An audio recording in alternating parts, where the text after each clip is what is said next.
Look around you. What do you see?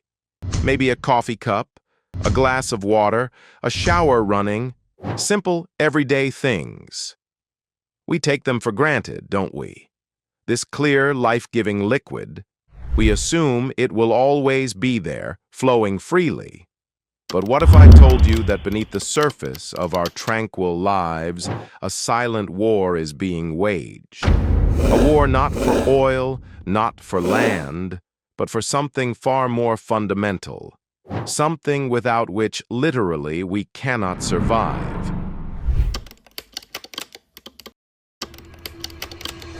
Imagine waking up one day and the tap is dry, not just for an hour or a day, but indefinitely. Imagine the desperation, the fear, the chaos. This isn't some dystopian future from a science fiction novel for millions around the world. It's a terrifying reality.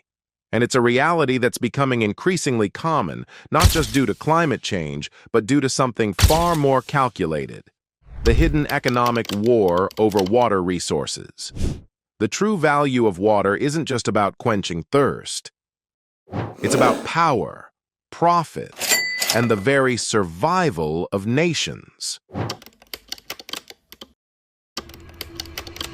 For centuries, water was a common good, a birthright. But as populations explode and climate patterns shift, that ancient understanding is crumbling. The United Nations estimates that by 2030, water scarcity could displace an astonishing 700 million people. Let that sink in. 700 million. This isn't just about dry riverbeds. It's about economic destabilization, mass migration, and ultimately, conflict. Consider the Middle East, a region perpetually on the brink. The Euphrates and Tigris rivers, once the cradle of civilization, are now choked by upstream dams and diversions. Turkey, Syria, Iraq, their political tensions are inextricably linked to the flow of these vital arteries. It's not just a geopolitical chess match. It's a struggle for survival, played out in cubic meters per second. As scarcity intensifies, new breed of prospectors has emerged, not for gold, but for water itself. Major corporations, investment funds, and even individuals are quietly buying up water rights, aquifers, and bottling plants. They see not a resource, but an asset, a commodity. Take Wall Street, for instance. In 2020, water futures began trading on the stock market. You heard that right? You can now bet on the future price of water, just like oil or gold. This financialization, proponents argue, creates market efficiency. But critics warn it turns a fundamental human right into a speculative tool, leaving the most vulnerable at the mercy of market fluctuations. Imagine your drinking water becoming a tool for hedge fund managers to get rich. Look at the bottled water industry, a multi-billion-dollar behemoth. Companies extract water from local sources, often in communities facing their own water stress, bottle it, and sell it back to consumers at astronomical markups. In places like Flint, Michigan, residents endured years of poisoned tap water, while bottled water was flown in and sold. The irony is stark, almost cruel. While people struggled, the profits flowed for those who controlled the bottled supply. This isn't just about convenience, it's about control over a basic necessity and the increasing reliance on a privatized solution. But the biggest water consumers aren't us, drinking from bottles. It's agriculture. Roughly 70% of the world's fresh water is used for farming.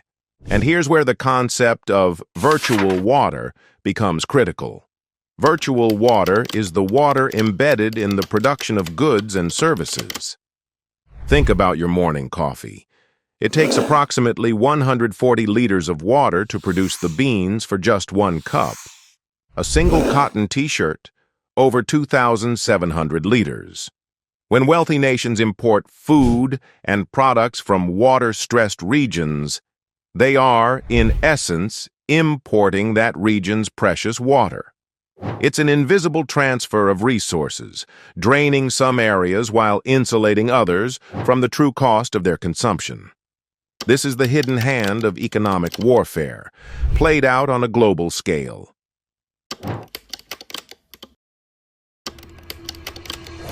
This economic war isn't always fought with balance sheets and market speculation.